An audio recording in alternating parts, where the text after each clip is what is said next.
So, I've been telling you it's a duplex, right? Buying a house without consulting me. And a duplex at that? I can't believe this is serious. This isn't what we agreed on. I fiercely protested to my husband. I didn't hear anything about this. We decided we weren't going to live together. Shut up. Don't talk back to the breadwinner. How could I not respond? The breadwinner should be ashamed to hear this. His income is only a quarter of mine. At this rate, I'll always be treated like a slave. This is no joke. I've had enough of taking care of my arrogant mother-in-law and dealing with my selfish father-in-law. To regain the freedom I once lost, I've made a big decision. My name is Elizabeth. I'm 32 years old. I work in the trade department of a listed company, utilizing my proficiency in Spanish.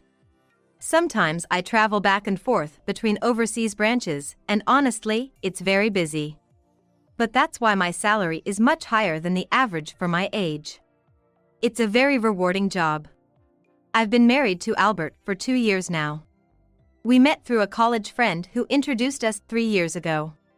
Truth be told, I never thought I, a workaholic, would ever get married. I lacked confidence in my appearance, and I thought I might end up single for life. So I'm very grateful to Albert for liking me as I am and marrying me. Even if life gets tough, we've decided to work through it together as a couple. When we were newlyweds, we used to talk about our future goals and dreams every night. I want to buy a house. As big as possible. A single-family home with a yard. And I want to have a dog. That sounds great. I also want kids. Maybe 3. I've always envied large families since I'm an only child. I'll have them. Once that's settled, we need to make a plan. How many kids should we have by when?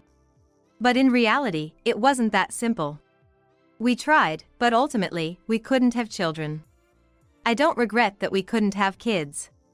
In fact, I think it's for the best. As time passed in our marriage and we spent more time together, various problems began to emerge. Particularly about living with the in-laws, my husband and I never saw eye to eye until the end. Do you eventually want to live together? Huh? I don't like that idea. I want to spend it just the two of us. But someday my parents won't be able to live on their own, you know. Shouldn't they just plan to go into a care facility like my parents? That would cost money though. Sorry, let's talk about this another time. No matter how many times my husband mentioned it, I refused to live with the in-laws. I had a strong resistance to living in a multi-generational home. I witnessed my mother struggle with it. The grandmother I lived with wasn't mean, but she was strict. My mother often sighed and didn't seem very happy. Elizabeth, when you get married, you should live just with your husband. She used to say to me so often. To honor my mother's teaching, I was determined never to live with the in-laws. Then one day, my husband made a suggestion. I'll give up on the idea of living together in the future. Instead, could I ask a favor? What kind of favor? You need to borrow money or something? No, not that. I need help at my parents' house over the weekend. Even just Saturday would be fine. Just recently, my mother-in-law Hannah had fallen down the stairs at home and hurt her back. Because of that, she wasn't able to do the housework properly. Weekends are precious downtime for me, a chance to refresh. It was hard to give that up to tend to the in-laws. But if I refused, Albert and his parents might feel bad.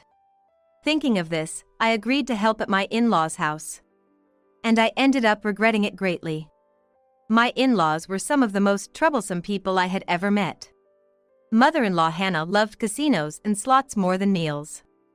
I had lived a life completely free of gambling. She would even blow through her pension on the day she withdrew it from the bank. And when she ran out of money for her games, she'd make a sorry face and pester me for pocket money. Elizabeth, I'm sorry to ask, but could you lend me $100? I'll pay you back double. I hadn't agreed to lend money to my mother-in-law. And there was another thing I hadn't been told about beforehand. On Saturday night, she asked me to stay over to help at the in-laws. I wouldn't be free until afternoon on Sunday. I could barely have any time for myself. My irritation only grew.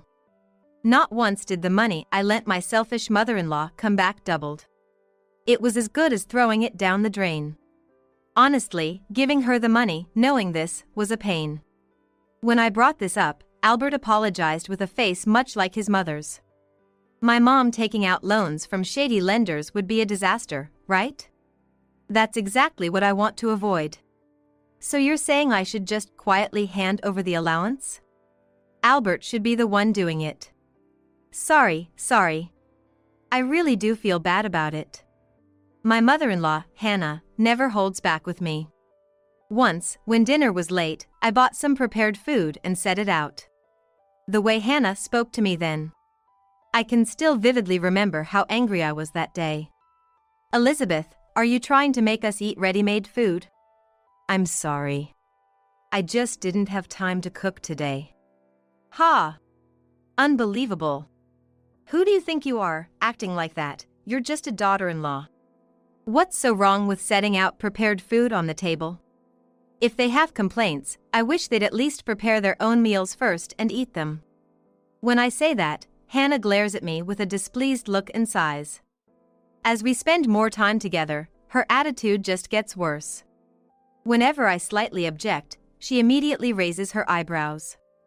Have I not always told you not to be cheeky? Do you want to be hit? Hannah, please.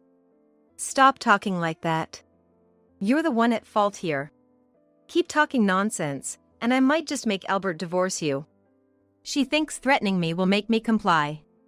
I dread the weekends coming. I feel worse than when I have to visit a particularly difficult client. The person who makes me feel even worse than my mother-in-law? That's my father-in-law. He has absolutely no sense of morals or manners. I was shocked one Saturday night when I saw him wandering around naked after his bath. And the bathroom too. He uses it with the door open. When I protest because it's too much. It's my house, I can do whatever I want in it. Could you at least stop while I'm here helping out? No way. Don't get all high and mighty, you're just a daughter-in-law. No matter how humbly I ask, my father-in-law just ignores me. He's so vulgar and crude, it's disgusting to think he's family. Just like Hannah, my father-in-law is simply not the type of person I should be dealing with. What I hate most about him is his bad drinking habits. When he's drunk, he invariably causes trouble in stores or annoys the people around him. Throwing things and causing scenes are common, and he often gets into fights with other drunk patrons. The place doesn't matter. Whether it's at home or in a store, as soon as he gets drunk, he starts causing trouble. On Saturday nights when my father-in-law goes out drinking, I'm always the one who has to pick him up. The embarrassment of having to apologize to shop staff and other customers. I've even had to go pick up my father-in-law after the police called. I've become quite familiar with some of the officers because of him. There's something else about my father-in-law that I found particularly dreadful. Every Saturday night, when I was at the in-laws and took a bath, he'd come to the changing room. I was so nervous he might jokingly open the door that I couldn't relax. Sometimes, I even found my underwear missing. I talked to Albert about it, but he was no help at all. The disappearances didn't stop, and my underwear kept vanishing one after another. Because of this, I had to take my own measures for self-defense. As you can see from these episodes with the in-laws, my husband is incredibly unreliable. He can't stand up to either his father or his mother, so he couldn't speak up for me. Yet, he acts all high and mighty with me. About a year into our marriage, he seemed like a completely changed person. Hey, I quit my job. What? Why would you decide something so important on your own? What's the point in discussing it with you? I'm gonna do what I want to do. He declared and became a self-proclaimed programmer. He said he would start taking jobs online. How much can he earn each month? What kind of work does he do? When I asked these questions, he looked annoyed. Shut up. I'm gradually going to increase my clients. You should have waited until you had a stable income before quitting. Stop nagging. Don't complain about every decision I make. It was clear that he was planning to depend on my high income. When we got married, we opened a joint account in his name and deposited money into it every month. Since Albert became a programmer, the money in that joint account has been dwindling. Whenever I ask what he spent it on, he dodges the question with vague answers. I spent it on networking events with fellow programmers. Gradually, Albert and I stopped making eye contact. There must be something shady going on. That's when I found out about his affair. A mutual friend who had attended our wedding told me. I was furious. Naturally, I started to think about divorce. I had had enough of his parents too. I began to think this marriage was a mistake. It was during this time that I had to go on a month-long business trip abroad. The destination was Colombia. Participating in an ongoing project at the branch office and staying locally. I was overjoyed at the thought of being on my own after such a long time. Who could have imagined what was happening back home? A month flew by quickly, and when I returned home, unbelievable news awaited me. We bought a house. It's the dream home we've always wanted. A 3-bedroom house with a garden. Aren't you happy? And it's a duplex. We won't need to go to my parents' house anymore. Huh? Wait, I'm confused. You bought a house. What kind of house? That's what I'm saying, it's a duplex. I never heard about this. We decided we weren't going to live together. Sure, we talked about buying a house someday. We talked countless times about wanting a single-family home with a garden and a dog. But I said I didn't want to live together. I repeated that many times. But... Shut up. Don't talk back to the breadwinner. After all, I'm the one paying $400,000. What breadwinner? I earn much more than him. And yet he plans to leech off me. And then, I noticed something shocking in the real estate documents. Could my in-laws and husband have missed it? What kind of contract did they sign? It's truly unbelievable to enter into a real estate purchase with such a misunderstanding. The bill was for $4 million? Huh? What are you talking about? $4 million? What's that about? That's what Albert bought, this house. Isn't it written right here? What? What does this mean? The color drained from my husband's face. It means just that. Apparently, my husband bought the house through a real estate agent who claimed to know his father. However, it turned out later that my father-in-law didn't know any such real estate company. Maybe he forgot after drinking, or it was probably a scam. Albert was tricked into buying a house worth $4 million. Surely, I didn't intend for this isn't going to cut it. There has to be some sort of cooling off period, right? I don't think. It's not a contract that can be easily terminated. The house is a 3-story reinforced concrete building in a quiet residential area in the city center with good sunlight. The interior and exterior renovations are complete, and it looks as good as new. There's a garage on the first floor, and it's not too far from the station, and supermarkets and hospitals are nearby. If it really was $400,000, it would be a steal. But that's not possible. My husband just stared at the documents, trembling violently. I had run out of patience with him. Hey Albert, let's get a divorce. I can't live with you guys anymore. What? What are you talking about? I'm not going to divorce you, Elizabeth. You're just trying to run away because I accidentally bought a $4 million house. Yes, that's right. How do you expect me to live with a man who makes such ridiculous mistakes? Albert bit his lip and looked down in frustration. It was clear he was full of regret. The withdrawal account was the joint account we used as a couple. When Albert suggested it was a joint responsibility, I shot it down. Then you should have consulted me before making this kind of agreement. What do you mean joint responsibility when you went ahead and planned everything while I was away and bought it without me? Well, yeah. I thought you wouldn't agree to live with my parents unless I pushed it through like this. I told you before, we agreed not to live together. This is what happens when you try sneaky ways, it backfires. You've brought it upon yourself. Albert said nothing more and kept his head down. I was completely fed up and didn't want to say anything more. I was tired from the business trip. I decided to put off the divorce discussion until tomorrow. The next day, Saturday, unexpected visitors came to our apartment. My in-laws. Usually, I was the one visiting them, they never came to us. Apparently, they had heard from Albert about the $4 million house. Both my father-in-law and mother-in-law looked serious. As soon as I came out dressed, my mother-in-law Hannah glared at me. No divorce.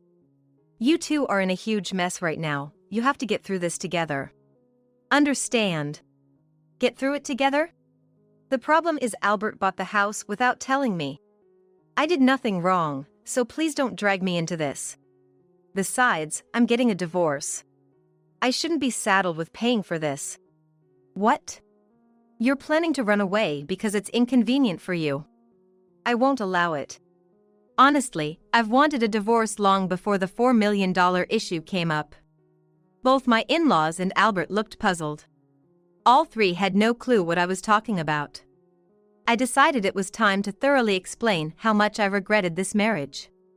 Really, it was all just awful things I had to hear during our marriage. Mother-in-law, do you even realize how terrible the things you said to me were? Do you remember the abusive language you used? Abusive language? What are you talking about? I don't think I said anything like that. Do you really not remember? Or did you not think those were abusive words? Do you want to be hit, or calling me a worthless wife? You used to say those things to me, right? That's because you were the problem, so I had to say it. I don't remember ever being the problem. No matter how tough it got, I always managed the household well. And whatever the reason, abusive language is never acceptable. It seemed like my mother-in-law Hannah didn't quite grasp that fundamental idea. Whatever the reason, saying "do you want to be hit" to someone is a threat. It's something that could get you sued for damages. What? But I was just trying to scare you. That's exactly the problem. It's a threat. I'll make you divorce if you keep talking back. You've said that to me before. That's wrong too. I've been keeping notes on all the terrible things you've said to me, you know? Hannah's face turned pale. It seemed he realized that if it came to court, he would surely lose. The mention of potentially having to pay damages seemed to have an effect as well. Seeing my mother-in-law Hannah become quite subdued, I turned to my father-in-law. You too, sir. Remember? I've been greatly troubled by you. Troubled? Nonsense. I never intended any of that. A daughter-in-law is supposed to devote herself to her in-law's family. Don't play the victim. It's audacious. You have quite the nerve to be so bold. Do you even realize how much money you've cost me? I've kept detailed records of every cent I've had to pay because of you. Payment. Is it the alcohol you're talking about? I don't remember that. Don't drink to the point of losing your memory. I've said it many times, but it seems my father-in-law never remembers. When he's drunk, he often breaks things in the restaurant. Adding up the food and the compensation for broken items, the money I've spent for my father-in-law amounts to thousands of dollars. It's true what they say, little things add up to a lot. Hearing this, my father-in-law looked like he was about to cry. Are you saying I have to pay it back? Don't say such harsh things. Aren't you my daughter-in-law? Like I said before, a daughter-in-law is supposed to serve her in-law's family. Isn't that right? That's wrong. Who decided such a ridiculous thing? Just listen and give me back my money. And it's not just about the money. Sir, you've stolen my underwear several times, haven't you? What? You. Were you really doing such disgraceful things? No, I didn't steal any panties. At that moment, my father-in-law hastily covered his mouth.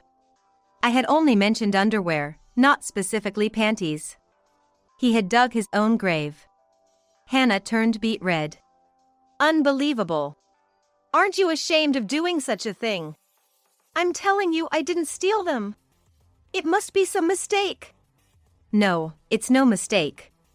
Sir, you are indeed an underwear thief. Look, here's the proof. I said as I showed them the screen of my smartphone. My father-in-law entered the changing room, glancing at the bathroom door and picking up my underwear. The whole sequence was captured on video. I had recorded it with a hidden camera. Since the theft continued, I had to put a hidden camera in the changing room. And then I caught this. By the way, it wasn't just this one time that things were stolen. This foolish old man. That's why I told you to stop. Oh. I'm sorry, Elizabeth. I really am sorry. It was just a moment of folly. Whether it was a moment of folly or not, an underwear thief is an underwear thief. If I report this to the police and go through the proper channels in court, you will likely be convicted. A man who was caught by the police for stealing his daughter-in-law's underwear.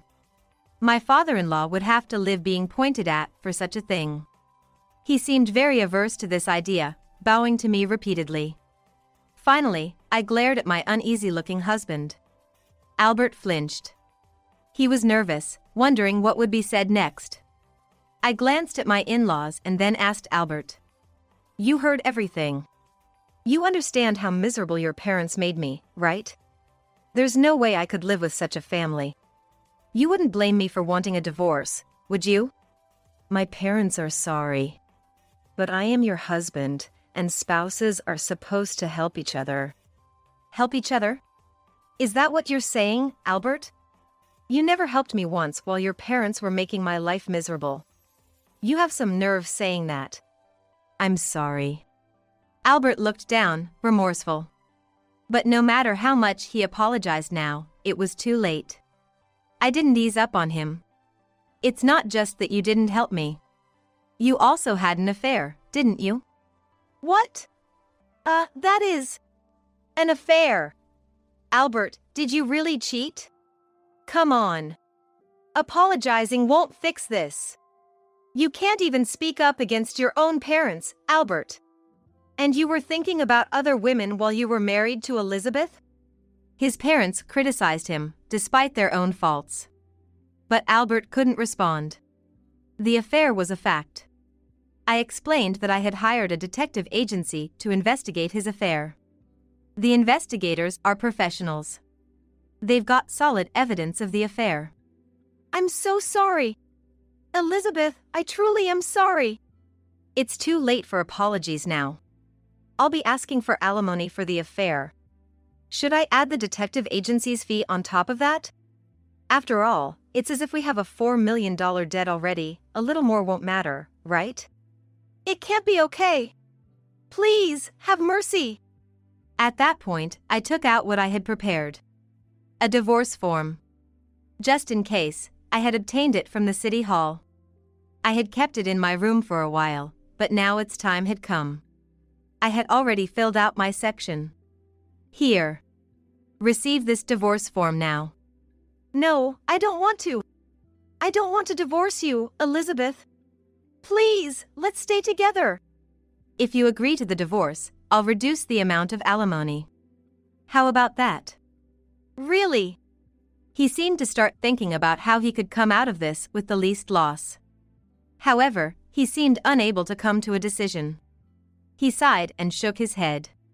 No matter how much he disliked it, I was determined to go through with the divorce. I was considering filing for divorce mediation at the family court, if necessary. But it seemed that wouldn't be needed. As he gave up on thinking, he received the document at my urging. His mother tried to stop him, saying, "This idiot," but when I glared at her, she quieted down. Thank you. I'm glad. Now I can be free. I was happy when we first got married, but I regretted it soon after. Because all three of you were really the worst. Elizabeth, I'm really sorry. At first, all I cared about was you. That's enough. I don't want to hear anything. It all sounds like excuses now. Could your parents please leave? Honestly, I don't want to see your faces anymore. Don't you think that's a bit harsh? The father-in-law stopped his wife from saying anything further. They quietly left, looking dejected. What followed happened very quickly. I submitted the divorce papers to the city hall. By the afternoon, I had found a new place, signed the lease, and arranged the move. Though dealing with all the changes related to the divorce was a hassle, it was also liberating. Once this is over, I can be free. That thought was somewhere in my mind. As I was leaving the condo we had lived in together, my ex-husband tried to stop me. Elizabeth, do you really have to go? Can't we really start over? How many times do I have to tell you? It's impossible. Live happily in a $4 million house with your family of 3. That's impossible. I can't do it without you. Don't count on my income anymore. Things will never go your way again. My ex-husband broke down crying after my cold response. It was as if he had been dealt a final blow. He had brought this upon himself after everything he had done. It was only the natural outcome. I left the condo with just my last few belongings, feeling deeply relieved. Later, my ex-husband began living in the $4 million house with his parents. Though they planned to sell it eventually, they wanted to live in it for the time being. My former mother-in-law, despite her aching back, started working part-time at a fresh food store. Perhaps she wanted to help her son even just a little. Unfortunately, her love for gambling was a serious flaw. Any money she made was mostly spent on casinos and slot machines. Saving money for living expenses was nearly impossible. She seemed to be completely addicted. Eventually, she even started borrowing money for her gambling habits. Instead of helping, she ended up causing more distress to her son. Since she barely did any housework, the new home quickly became filthy. By a few months in, the house was cluttered with garbage from convenience meals. No one in the family made an effort to clean or maintain the house anymore. This neglect drastically reduced the value of the $4 million property. The former father-in-law was just as bad. His excessive drinking eventually ruined his health. He became an alcoholic and was unable to manage daily life properly.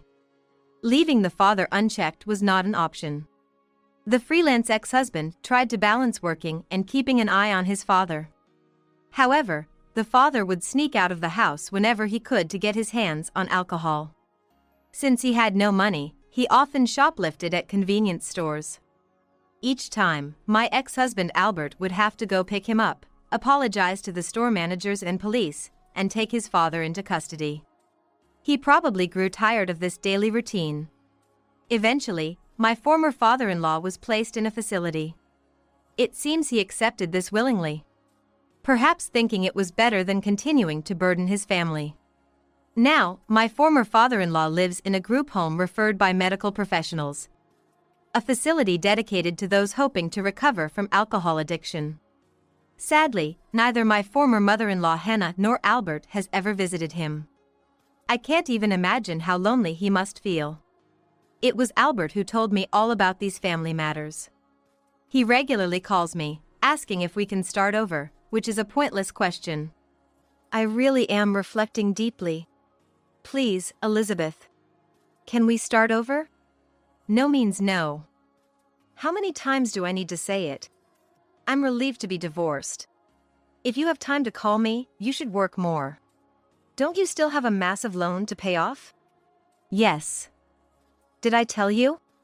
We sold that $4 million house. Now Mom and I live in an apartment.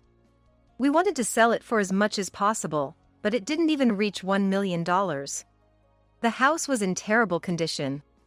He speaks as if it's someone else's problem, but he's also to blame for not cleaning. The new house got dirtier as no one did any housework. Leftover food and cleaning trash attracted a lot of pests and rodents. Because of this, the inside of the house became even dirtier, and eventually, neighbors called the police because of the foul smell. When the police arrived, a faint smell of decay wafted from the house. Thinking such a house would sell for a high price was a big mistake. The neglect by my former in-laws and Albert was clearly to blame. The remaining loan amount is several $1,000,000. Even I, who consider myself a high earner, am shocked by the amount. I'm busy, so I need to hang up. I have to prepare for an overseas business trip. Oh, sorry. Well, see you later. Don't call me again. Just hearing your voice is exhausting. Plus, I'm seeing someone new. I don't want to cause him unnecessary worry, you understand? Understood. Sorry. My ex-husband apologized in a lonely voice. And I was the one who hung up first. It feels like everything is finally over. I'm looking forward to my business trip abroad. My new boyfriend, like me, travels both domestically and internationally. We respect each other's values and admire each other, which is wonderful. If it weren't for my marriage to my ex-husband, I might not have met my current boyfriend. In that sense, maybe I should be a little thankful to my ex-husband. After all the hardships I've faced, I want to be twice, even 3 times as happy. Right now, I'm living each day with a positive outlook, eager for happiness ahead. You are the ideal woman for sure. If I didn't have a wife, I'd want to marry you, Betty. It looked as though my husband, John, was proposing to our eldest son's wife, Betty, right there on the bed. You can't do that. Though Betty appeared to be resisting, she was also getting closer to John on her own accord. I was shocked to see this unfold on my live security camera. I couldn't believe John and Betty were embracing each other in our bedroom. I had always suspected something was going on between them because they seemed too close, but I never imagined I'd witness such a scene live. But then I thought to myself, I have clear evidence of their affair right here. So, why not expose this video in a big way? My name's Patricia Johnson, a 55-year-old housewife. Currently, I work part-time a few times a week. My husband, John, is the same age as me and an office worker. We are high school sweethearts. It's been 30 years since we got married. We barely talk anymore. Whenever I try to start a conversation, John just grunts a short reply. It feels like he doesn't even look at my face anymore. He watches TV and eats in silence during dinner. My only companion at home is our pet Shiba Inu, Carl. Carl is my cherished buddy. We have a son. Our eldest, Terry, is currently 28. Last year, he married a woman named Betty, who's a year younger than him, and they now live with us. Initially, I didn't expect to live with my son and his wife, but Terry said he wanted to stay at our home, so I agreed. It was mostly for financial reasons. While my son, Terry, has a steady job, it seems that lately, with overtime being restricted, his earnings aren't all that great. Considering the monthly rent, he mentioned wanting to save money by living at home for the time being. I was uncertain about living with my son's wife.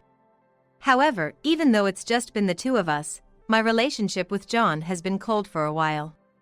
Maybe having others in the house might liven things up. Hoping for a better environment, I decided to move in with Terry and his wife. At first, after we all started living together, things were surprisingly smooth. Betty seemed to have a reserved personality, much like Terry. She was considerate, helping around the house, and was always pleasant to me. Things were going so well that I thought, living together might not be so bad after all. But after a while, things began to change.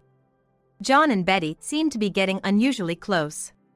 While Betty isn't particularly skilled in household chores or cooking and often says she lacks confidence, John always encourages her warmly. I've always lived with my parents, so I'm not used to making even simple dishes like beef stew. Do you think my seasoning is okay? For a beginner, it's pretty good. It's tasty, Betty. John, who barely speaks to me, would talk to Betty in such a sweet tone. I used to live off campus during my college days, so I'm actually good at cooking. I'll show you how next time we have a day off. Really? I can't wait for your cooking lesson, John. With a big smile, Betty replied, and John seemed absolutely thrilled. He never cooked a day in his life since we got married. Ever since Betty moved in, John has been coming home from work much earlier. He often brings home desserts and gifts she'd like. Seeing them like this, I couldn't help but feel uneasy. On the other hand, Terry didn't seem to notice anything and acted quite indifferent even in front of Betty and John. As time went on, not only John but also Betty's behavior started to change. While she acted all sweet and helpless in front of John, she started to show a colder attitude towards me when we were alone. One evening, when it was just the two of us, I went to take a shower before Betty. Betty, I'm done with the shower. It's all yours. I forgot I'd already told her once, so I accidentally repeated myself after a while. I get it, you don't have to tell me twice. Betty snapped at me. I was taken aback. Sure, it was my mistake for saying it twice. But she didn't have to be that harsh. She was never like this when she first got married. From that point on, I became a bit wary of Betty. Maybe she sensed how I felt about her. She started acting more and more condescending towards me day by day. I've ended up taking on more of the household chores than before. Meanwhile, Betty just sits on the couch, constantly on her phone. I felt frustrated, but had no one to confide in. John really likes Betty, and Terry would definitely see me as an enemy if I spoke ill of his wife Betty. Then, on a certain day off, John was eager to teach Betty how to make dumplings. Seeing John in such a good mood, I wanted to complain a bit. You've never made dumplings before, have you? Even when I said that, John just replied, "Quit nagging," and brushed me off. Well, let's start with getting the ingredients. Betty, ready to go? Yes. Thank you. Betty answered with a big smile. John and Betty, chatting and laughing, happily got in the car and drove off. John and Betty, they've been getting along really well lately, haven't they? I tried striking up a conversation with Terry. Yeah. I mean, I'd rather they get along than not. It's better for me. Terry replied, while glancing at his phone. He didn't seem to feel any particular way about it. About 2 hours passed. The two of them returned from shopping. It sure took them a long time considering they just went to the local supermarket. I thought to myself. According to Betty, they took a break at a cafe during their shopping trip. Looking at John, he awkwardly avoided my gaze. The two of them seemed to enjoy making dumplings afterward. Betty was so close to John that she almost leaned on his shoulder. Every so often, Betty would touch John. John seemed completely smitten with Betty. Eventually, the dumplings were ready, and we all sat down to eat. Sorry, I don't feel so good. I'll pass. You guys enjoy. Saying this, I went to my bedroom and collapsed on the bed. I just couldn't muster an appetite. I hate to admit it, but I feel like I'm losing it out of jealousy. John and Betty are acting all lovey-dovey like newlyweds. I don't even feel like eating the food they made. I can tell that Betty is getting all cuddly with John just to spite me.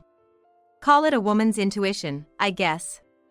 She understands that if she has both John and Terry on her side, she can have a higher position in this household than me. Like this, I slowly started losing my place at home. Living with my eldest son and his wife began as a way to save on rent. I suddenly thought. Even though Betty is married, she doesn't have any kids yet. She's still young. If she wants to save money, why doesn't she go out and work? If Terry can't get overtime and earns less, why doesn't Betty work too? Even in my 50s, I'm working part-time, but Betty stays home all day. Seems like she just lounges around, watching TV shows she's recorded or on her smartphone. One day, I asked Betty in the flow of a conversation. Don't you want to work or something? Huh? Betty went silent, seeming taken aback. Immediately, John jumped to her defense. Hey, you don't need to say unnecessary things. It's enough for Betty just to be at home. John scolded me. Well, if Betty wants to work, she can, but if she wants to stay home, she doesn't have to push herself. Terry just gave his usual non-committal opinion. With both of them supporting her, Betty had a smug look on her face. I couldn't say anything more. Then after some time, I got a call from Betty at my part-time job. Patricia, something terrible has happened. Terry had an accident at work and was taken to the hospital in an ambulance. What? I informed my workplace of the situation and rushed to the hospital. Terry was in the intensive care unit, looking nothing like himself. He was delivering products to a client in a company car. While on his way, a truck driver from the opposite side got distracted, crossed the median divider, and collided head-on with Terry's car. The other driver got away with minor injuries, but Terry was in a critical condition, unconscious. Despite the doctor's best efforts, Terry never made it back. I couldn't believe that Terry passed away before me. The sudden turn of events was too much to believe. I spent the night crying by his side. Betty looked deeply shocked as well. John stayed by Betty's side, comforting her more than me. With no time to mourn properly, we had to start preparations for Terry's funeral. Usually, the main mourner should have been Betty, but she said, "I have no idea how to handle a funeral," and didn't make any effort. You've got experience. Help her out. John instructed me. So, I ended up handling all the arrangements and expenses for the funeral. On the day of the funeral, suddenly, Betty got up from her seat and left. Maybe she rushed to the restroom, overwhelmed by tears. Then, perhaps concerned about Betty, John also left as if following her. Time passed and there was no sign of their return. I thought about going out to check on them. However, with obligations to greet other attendees, I couldn't just leave my seat. But they sure are taking their time. I pulled out my smartphone, thinking about calling John. Checking the screen, I noticed a notification from my pet camera app. I was gonna be out all day, so I turned on my pet camera. When my dog, Carl, stays home alone, I keep him in the bedroom. The camera captures the entire room and I can see everything through the app on my phone. I wonder if Carl is okay. Since the morning chaos, I hadn't fed him. I didn't even take him for his morning walk.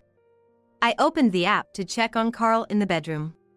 Despite being in the middle of a funeral, I almost screamed. Lucy was caged, barking as if he wanted out. Beside the cage, a man and woman were lying on the bed. I immediately stood up and rushed to the restroom with my phone. Taking a deep breath, I looked at the screen again.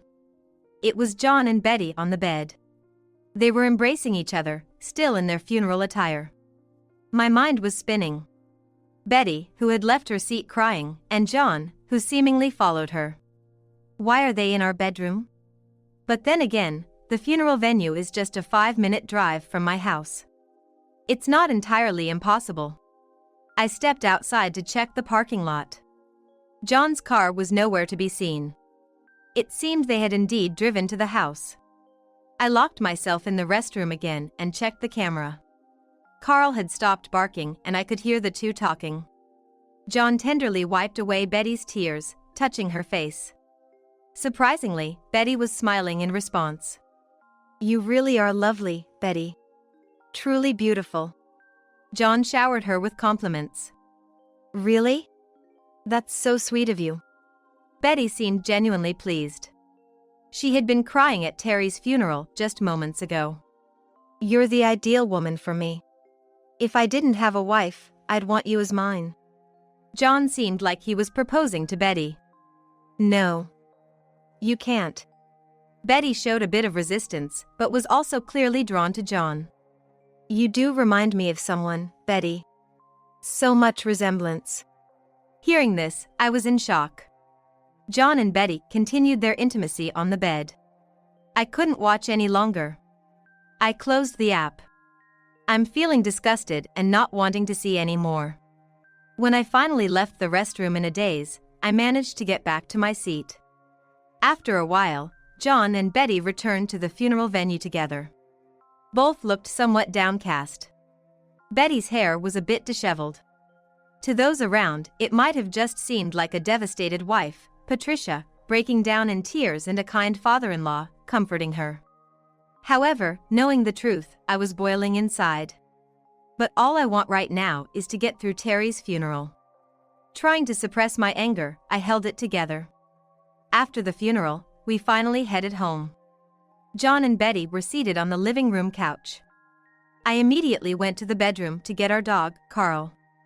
Carl, sorry for keeping you locked in the bedroom all day. As soon as I did, Carl bolted out of his cage.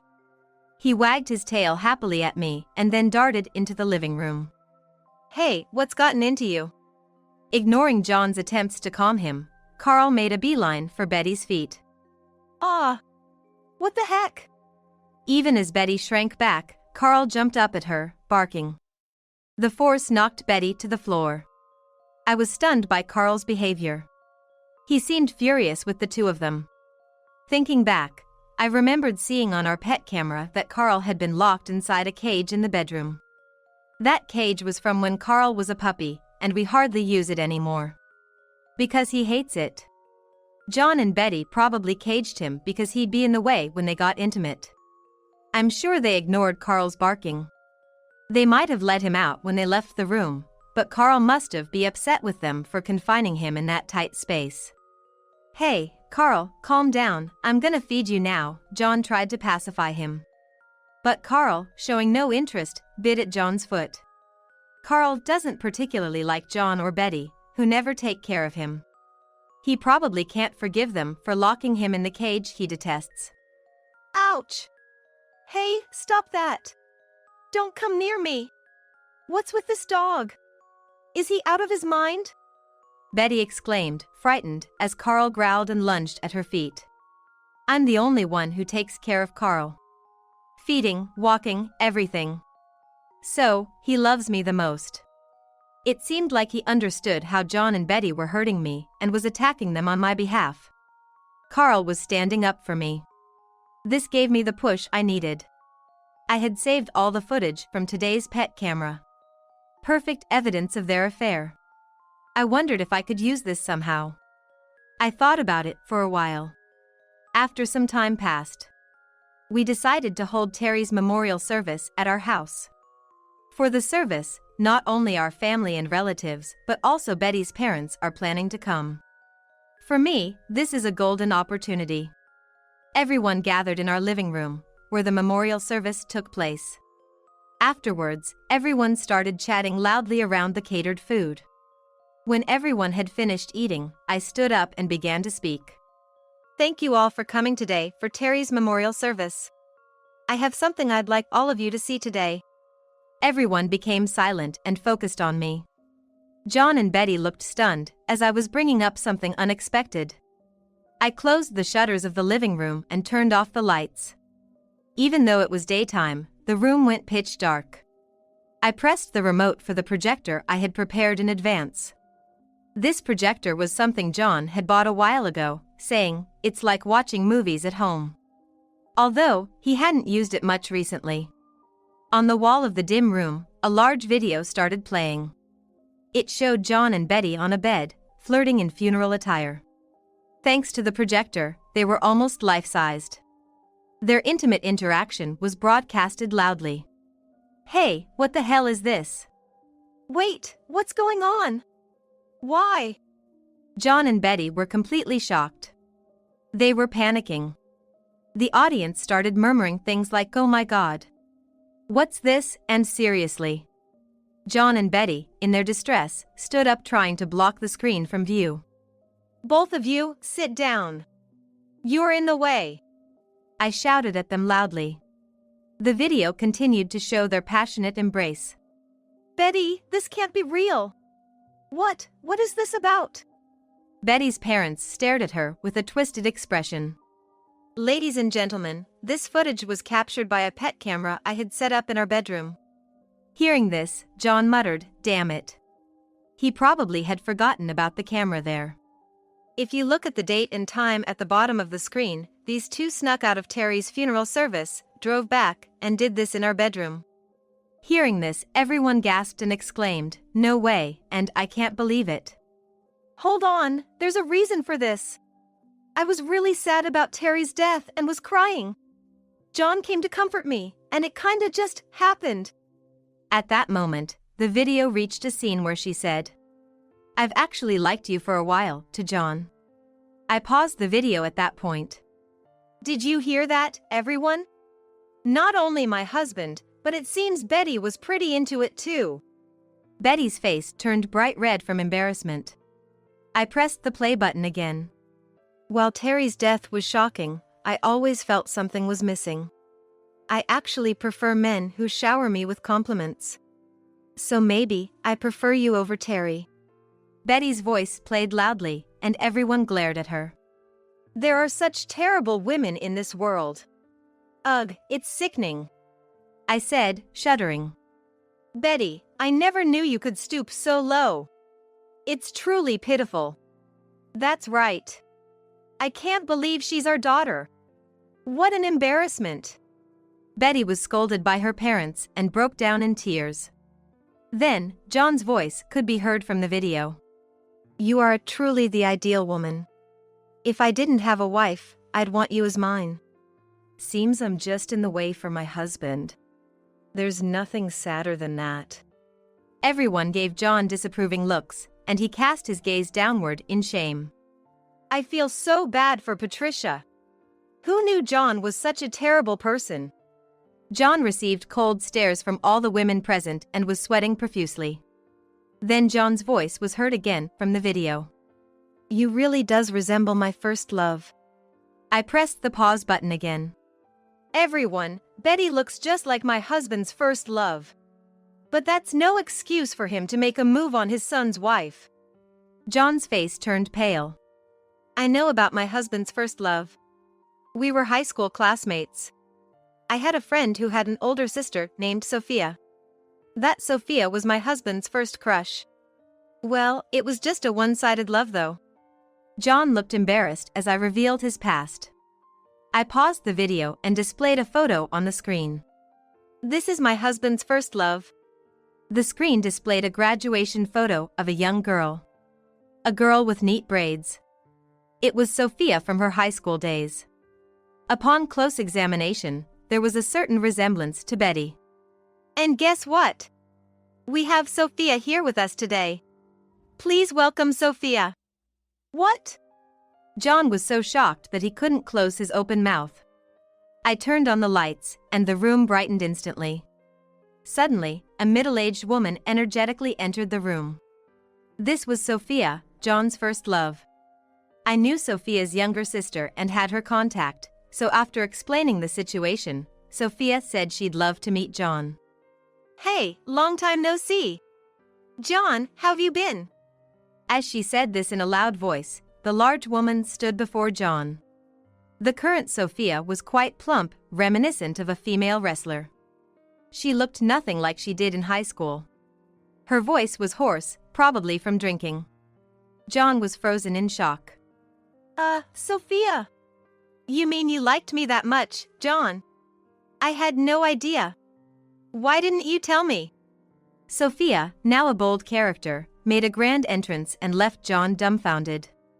You made a move on your son's wife just because she looks like me. John, that's just not right.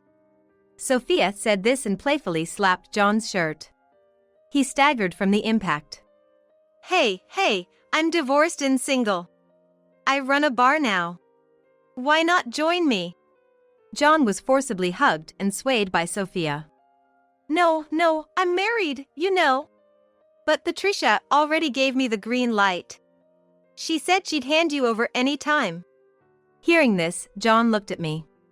While looking at Sophia, I nodded in agreement and said, exactly. I feel like throwing out this husband of mine right now. If anyone wants him, feel free to pick him up. Just then, Betty, who had been silently watching, suddenly spoke up. Wait a minute. John, aren't you being a bit harsh? How do you think I resemble this hefty woman? What? No, she used to be really cute back in the day. Never thought she'd change so much. When John said this, Sophia hugged him tightly again and said, Excuse me? It's rude to talk about someone like they're some kind of monster. We're both divorcees, right? Let's try to get along. By the way, I've been looking for a new man. You'll do, John, won't you? John could only shake his head in refusal. I don't look anything like her. Betty was fuming. Shut it. You're making a scene. Betty was scolded by her parents. The reunion became total chaos. John and Betty were shunned by the family and promised not to have any more dealings with them in the future. After that, I kicked both John and Betty out of the house. I divorced John and sued both of them for the mental suffering they caused me. Betty's feelings for John cooled down, and she started to resent him. Their relationship deteriorated quickly. Having been abandoned by her family, Betty wandered aimlessly. Being unemployed, Betty found herself suddenly living alone and applied for various jobs. But she couldn't get a good job as her interviews didn't go well. Now, she's working multiple part-time jobs day and night, living alone in a rundown apartment. As for John, his affair with his son's wife became public at his company. Due to the damage to his reputation and the loss of trust, he got fired. Now, he's just scraping by, doing manual labor part-time jobs. Moreover, John has been getting constant invitations from Sophia. The constant pestering is mentally wearing him out. Even though John was married to me, he always had a soft spot for Sophia since high school. But this unexpected reunion turned those sweet memories into a nightmare. As for me, without the stress of having John and Betty around, I'm living peacefully by myself. I can't help but feel sorry when I think about Terry.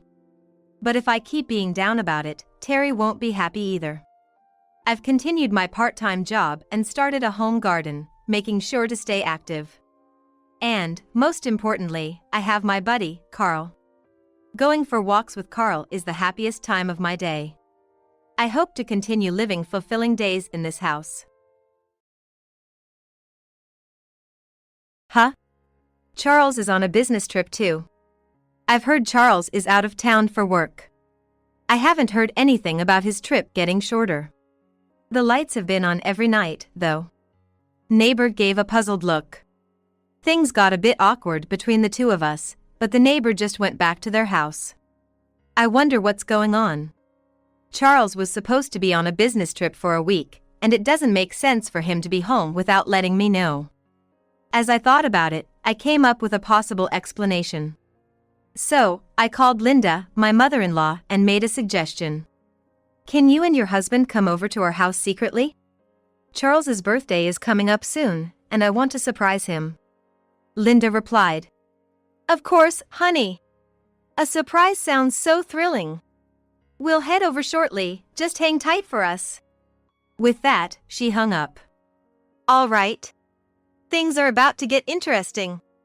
I grinned. My name's Jennifer, and I'm turning 33 this year. Charles and I have been married for 3 years. We met at the company we used to work at. We don't have kids yet. I only switched jobs a year ago. I'm still getting the hang of my job, and I'm worried about inconveniencing the company if I were to take maternity leave right away. So, I want to get more comfortable with my work first before thinking about having kids. I changed jobs to further develop my skills. Charles and I were in the same sales department, him being my senior. I often sought advice from Charles whenever I couldn't meet my sales targets. He even accompanied me on major client appointments. We grew closer as I consulted with him regularly. And soon we were dining out and hanging out together, building a close relationship. Then one day, during one of our usual dinner outings, Charles suddenly proposed. I'm in love with you, Jennifer. I want you to marry me. Having trusted him through our work together, I replied. I'd be happy to. The joy on Charles's face when I accepted was unforgettable. He thanked me repeatedly, saying, Thank you. I'm gonna make you the happiest woman alive. Seeing Charles so elated, I felt sure of the happiness that lay ahead. We lived not too far from Charles's parents, who reside in the next town over. It's a comfortable distance for me, better than living with them, at least. At the beginning of our marriage, they weren't too thrilled about my job. Because they believed that my dedication to work might delay us starting a family. Jennifer, don't you want kids soon? Maybe you don't have to work that hard, you know. Every time I met her, my mother-in-law would repeat this like it was her catchphrase. My father-in-law, perhaps eager for a grandchild, would always tell me, "I want to hold my grandchild. Charles is my only child, so you're our only hope, Jennifer." My father-in-law had just retired from a regular office job, and my mother-in-law was a stay-at-home mom. Charles was an only child, making them a family of 3. Perhaps because Charles is their only child, it seems they expect me to have several children. I think they might also want an heir. Charles wants a lot of kids, right? I've overheard my father-in-law asking Charles this question numerous times, and my mother-in-law would say things like, "I'll be there to help raise the kids with Jennifer. You can rely on us anytime." Charles probably got used to his parents' comments. He would only respond with, "Thanks. Well, kids are a blessing, and we can't tell when they'll come to us." He never really defended me, so there were times I honestly didn't want to visit my in-laws. But they aren't bad people. "I made some homemade roast beef for you. I remember you said you liked it. I hope you like it," my mother-in-law would often say, bringing me some of her dishes. I admire my mother-in-law for being able to make homemade roast beef, and I genuinely appreciate the delicious food. My father-in-law has his good sides too. Sometimes he would quietly hand me some pocket money, saying, "It's not much." I'm not sure if he does the same for Charles. It's nice that he'd give it to me, his daughter-in-law. With such in-laws, I've managed to maintain a relationship of neither being too close nor too distant. However, the pressure for a grandchild from them isn't my only concern. My work has its own set of challenges. Especially with business trip. The company I switched to requires a lot of business trips. At my previous job, female employees had some considerations, so long trips were limited. But it's different now. Perhaps because it's a sales job for construction materials. There are frequent trips. With all products developed in-house, clients are spread across the country, from New York to California. Regularly hopping from one place to another is the norm for proposal sales. Initially, I knew nothing about construction materials, so it was tough. Moreover, most of the business clients are men. At times, some would be dismissive, almost implying, "I can't discuss this with a woman." Being brushed off or not taken seriously was a regular occurrence. However, when a company accepts my proposal, the satisfaction is immense. And when I visit a completed building using our products, it's an inspiring experience that boosts my motivation. But, as I felt more accomplished in my job, the number of trips increased proportionally. Lately, I've been traveling once or twice a month. Ranging from short 2-day trips to ones lasting over a week. Some months, I'm barely home due to business trips. It seems my in-laws are not happy with this. One day, when visiting my in-laws with Charles, my mother-in-law sternly questioned, "Jennifer, what do you think of Charles? Don't you want to stay home and cook for him?" She must have been worried about her son. Especially since she's been a stay-at-home mom her entire life, she probably assumed that it's only natural for a woman to prioritize the household. After that, I got an hour-long lecture from her. During this, my father-in-law just sat there, looking extremely awkward, like he'd become part of the furniture. Maybe Charles felt sorry for me getting grilled by his mom, because he jumped in to defend me. "Jennifer's been working hard, you know. I'm often away on business trips, so please, don't be so hard on her." And Charles gave me a reassuring pat on my shoulder. My mother-in-law seemed surprised, probably not expecting Charles to stick up for me. Maybe she thought she was conveying her son's feelings to me. "Well, if Charles says so," she remarked, sounding resigned. Seeing her act like this made me think that she really must love and worry about her son deeply. That was an eventful day. I had spent most of that week on a business trip in Chicago. Initially, I had planned for a week, but my proposal to the client went smoother than anticipated, so I was able to come home 2 days earlier. I was thrilled about this unexpected change, but when I had informed Charles about my business trip schedule, he said, "My trip's gonna be the exact same time as yours. So don't worry, just do your best, Jennifer." So, Charles shouldn't be home yet. Although I was glad to be back early, I felt a tad lonely thinking I'd be alone at home. However, as I approached the house, something felt off. To my surprise, I noticed the lights were on, particularly in our bedroom on the second floor. As I stood there, dumbfounded, neighbor called out to me. Jennifer! I'm so sorry about yesterday. Neighbor is a young woman in her early 20s. She is living with her husband and baby. Yesterday?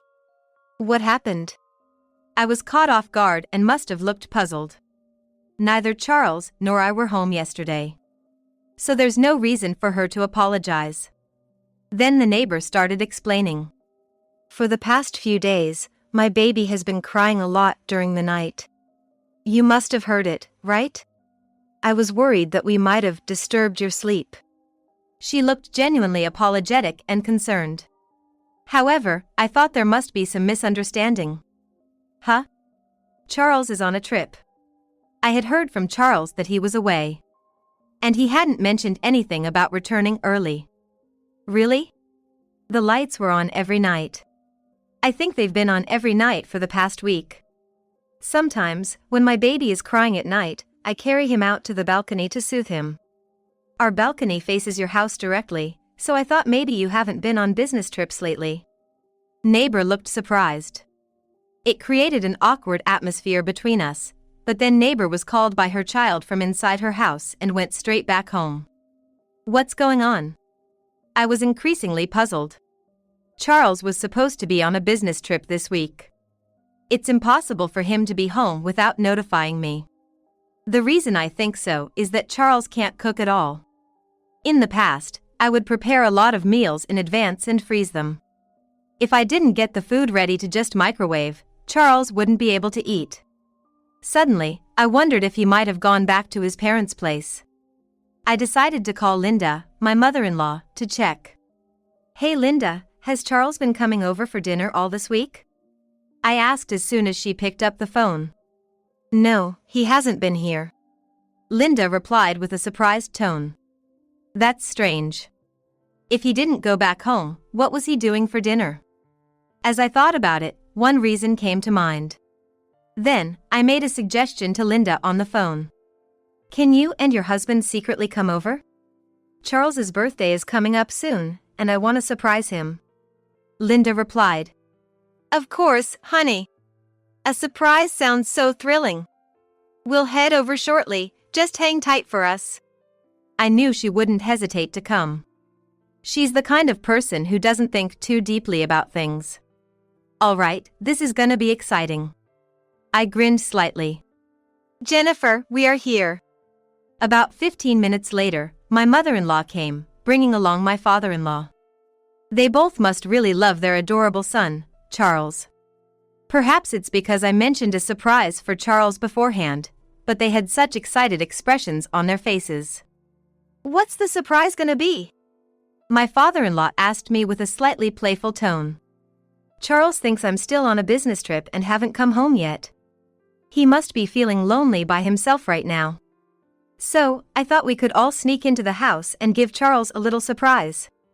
I was thinking of ordering everyone's favorite Chinese dim sum for dinner later. How does that sound? I shared the plan I had thought of before my in-laws arrived.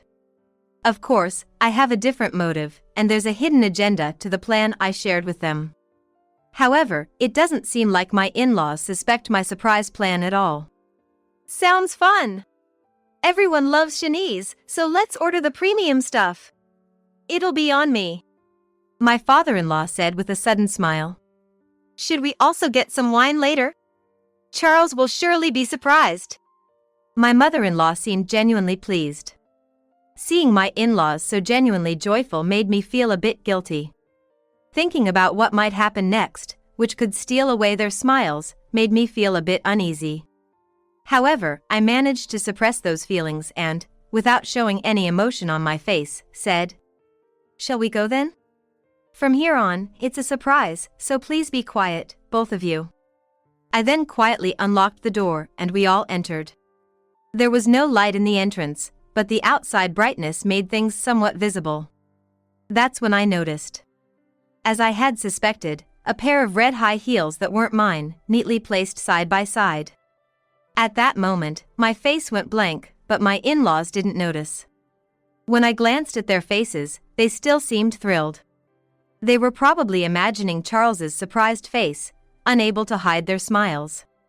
We then quietly made our way up the stairs towards the bedroom on the second floor. Light was seeping from the bedroom, and there was a faint presence of someone inside. As we got closer, we could hear voices. I pretty much guessed what was happening, so I wasn't shocked. However, my in-laws were probably puzzled to hear voices coming from a room where Charles was supposed to be alone. They both looked a bit bewildered. Without a word, I went up the rest of the stairs and opened the bedroom door. As expected, Charles was in the bedroom. Jennifer! Why are you here? Charles said, looking surprised. I finished my business trip early and came home. What's going on here? I spoke to Charles. Next to Charles was a familiar-looking woman. Well, Charles seemed at a loss for words. That figures. The woman with Charles was Linda, who worked at the same company as Charles as a receptionist. I used to work at the same company as Charles before I switched jobs, so I recognized Linda's face. She's younger than me and had just started right out of college. Her hair was brown and beautifully curled. Her nails and clothes were on point, showing she put effort into her appearance. However, even when I was at our old company, Linda had a reputation. And not in a good way. With her looks, it's no surprise Linda is a receptionist. She's very cute. She probably doesn't struggle to find boyfriends. But Linda has a bit of a manipulative side. Rumors had it that she'd frequently switch between men she was dating. A good friend of mine, who secretly dated someone from our company, lamented how Linda managed to snatch him away at some point. That time, I had to listen to my colleague vent till the last train, and all I could do was console her. After hearing such things multiple times, I couldn't help but see Linda as an enemy among women. As I was lost in those thoughts, Linda spoke. Isn't that Jennifer? What a coincidence, she said cheerily. She seemed utterly unaware of doing anything wrong. Linda, do you realize what you're doing? Charles is my husband, you know. I asked Linda, trying to keep my cool. Though I was a tad irritated, I did my best to hide it. Linda chuckled and said, Of course I knew. I originally worked at the same company with you, and I tend to want things even more when they belong to someone else. Saying this, she teased me. Twirling her hair with her fingers, she looked at me with a mischievous grin. Indeed, Linda was just as wild as the rumors suggested. She didn't seem fazed by the situation at all. In fact, she seemed to be enjoying the drama. I wonder if Charles couldn't stand this atmosphere. Charles hesitated and began to speak to me. Sorry, Jennifer, you've been traveling a lot lately. I've been kinda lonely, and you know, eating microwaved meals alone just isn't the same. Then Linda said she'd cook for me and take care of me, so I just... When I glanced at Charles, his cheeks were slightly flushed. He must be gradually falling for Linda. I let out a heavy sigh and said, So, that's the situation. What should we do, mother-in-law, father-in-law? Addressing my in-laws, who were visibly shocked by the unexpected turn of events. My in-laws were standing near the stairs, out of Charles and Linda's view. My father-in-law stood with his mouth wide open in shock. Why are Mom and Dad here? Charles hurriedly approached and was bewildered when he saw his parents near the stairs. You mean these are Charles's parents? Why are they suddenly here?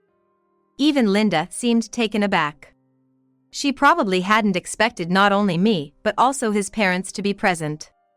Jennifer planned a surprise for Charles, right? So why are you doing this? My mother-in-law was in tears over Charles's indiscretion. This was just too much for her. What the hell? You don't care about Jennifer and you're cheating on her. My father-in-law shouted at Charles, trembling with rage. My in-laws have always been close, and I've never seen them fight. This situation was probably unimaginable for them. While I was thinking about this, Charles started complaining to me. Jennifer, Why'd you call Mom and Dad? It's totally uncool to drag my parents into this. Charles glared at me. It seems that I'm to blame for everything because I called his parents. Linda sided with Charles and said, That's so low of you, Jennifer. My in-laws seemed quite irritated by Charles and Linda's remarks. After all, it's clear to anyone that the one cheating is in the wrong. My father-in-law was so angry, his face was so red. Aren't the worst ones Charles and Linda? Not just Charles, but it's totally unreasonable for him to cheat in the house I live in too, I said, looking straight into their eyes. I countered firmly. Just because you were on a business trip, huh? It's my house too, you know. I did nothing wrong. Charles replied defiantly. Linda nodded in agreement. My house, you say? Do you even know who owns this house? I asked Charles. In a smug manner, Charles responded. Isn't it ours? It's clearly property shared between the two of us. I sighed deeply. No, it's in my name. Remember when you couldn't get approved for the mortgage because you had too many credit card debts? That's why it had to be in my name. Plus, you haven't paid your share of the mortgage. Ever since we moved in, I've been the one paying for everything. Neither of Charles's parents knew about this. They both looked quite shocked. They probably assumed Charles was taking care of the payments. Quick to defend himself, Charles said. All right, maybe you're right about the house. But I've been covering car maintenance and groceries, haven't I? You've had it easier financially because of that. I was taken aback by Charles's argument. Charles mentioned about car maintenance, but he is the only person uses car. Today he used his car for commuting, but I usually take the train. Most of the time, I travel for work, using planes and trains, so I don't really feel the need for a car. The train station is within walking distance, so I have no issues getting around. So, you are the only one using the car, right? And about the groceries, I usually do the shopping at the grocery store. Are you saying the groceries are for Linda? That has nothing to do with me, does it? Charles's face turned a shade redder, seemingly having hit a nerve. I was utterly disappointed, and it seemed his parents felt the same. They were both at a loss for words. Anyway, a divorce between you and I is what's best, right? I'll be seeking monetary compensation for my mental suffering from both you and Linda. Also, since this house is mine, could you both leave right now? The mention of divorce changed the color of Charles's face. Hearing about my mental suffering, Linda went pale. Jen, you're joking about the divorce and suing us, right? I wouldn't be able to make it on my own. Charles said, going pale. Considering how Charles has been spending his money, his reaction was not surprising. You've hardly contributed to our household finances since we got married. I bet you spent it on having fun with Linda or on whatever you felt like. I pointed out. Charles fell silent. Linda seemed taken aback by Charles's behavior. Then my father-in-law, who had been silent until now, spoke up. Jennifer, we're truly sorry. We had no idea Charles had been causing you so much trouble. My father-in-law seemed genuinely remorseful. And then my mother-in-law addressed me. The reason Jennifer has been working so hard is because Charles wasn't contributing to the household. We truly don't know what to say. We're so sorry. My mother-in-law was on the verge of tears. Charles's negligence must have been a shock to them. Speaking to Charles's parents, I said, I've tried to make it work because I used to love Charles. But after such a betrayal, I've come to dislike him. I'm sorry to both of you, but I'll be seeking a divorce. I conveyed this to my in-laws, who had taken care of me in so many ways. My father-in-law responded, Of course. We'll make sure Charles takes responsibility for this. We truly apologize for everything. He sincerely apologized to me and was getting teary eyes. Although I told him he doesn't need to apologize to me, he kept his silence and looked apologetic for a while. Then, my in-laws took Charles and Linda and left. I remained in the house, feeling a mix of sadness and regret, and cried.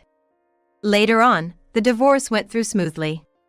Through the lawyer my father-in-law introduced me to, I demanded settlement from Charles and Linda. I was able to collect $10,000 from each of them. Being able to collect this amount was also thanks to my father-in-law. He apparently gave them both a long lecture when he took them home that day. You betrayed Jennifer with what you all did. You all better show some real sincerity, he said. But neither Charles nor Linda had the money. Both of them liked to splurge on themselves. So, for the time being, my father-in-law fronted the $10,000 for each of them, and it seems Charles and Linda will repay him later. I'm nothing but grateful to my father-in-law. As for what happened to Charles and Linda afterward, turns out both of them left their jobs. Rumors about Charles and Linda had been circulating in the company for a while. And when my divorce with Charles was finalized, their relationship came to light. Given the circumstances, the company felt the need to take some action. Their solution? Transfer him to a remote branch. Charles was moved to a tiny branch office in a rural area with just a handful of employees. There was absolutely nothing fun around that branch. Apparently, he couldn't handle it, so he resisted and decided he was gonna quit. Of course, his resignation was accepted right away. Linda, being a contract employee, wasn't offered a contract renewal. There had always been negative talk about her in the company, and this incident seemed to be the last straw. An old colleague, who I was close with at my previous company, filled me in on all this. I thought to myself, they got what they deserved. It is what it is. Around the time Charles left his job, he called my cell phone multiple times. At first, I ignored him, but he was so persistent that I finally picked up. What do you want now? When I answered, Charles said in a desperate voice. Finally! Please, you gotta help me out! From what Charles shared, he'd been job hunting since he left his previous job but hadn't been able to secure a new position. He'd been living with his parents, so he was getting by. However, one day, his father-in-law told him to sell his car to repay a debt of $10,000. After selling the car and giving the $10,000 to his father-in-law, he was told, "You're no longer needed here. Go wherever you want and live your life." It seemed Charles had been essentially disowned. I tried asking Linda, but she's in a similar situation with no money. The only person I can rely on is you. Can you please help me out? He pleaded. Why would I help someone who did what you did? We're strangers now. I firmly told Charles off. Yet, Charles wouldn't give up. Actually, I'm right outside your house now. Can you let me in? Perhaps because he was desperate, Charles wouldn't back down.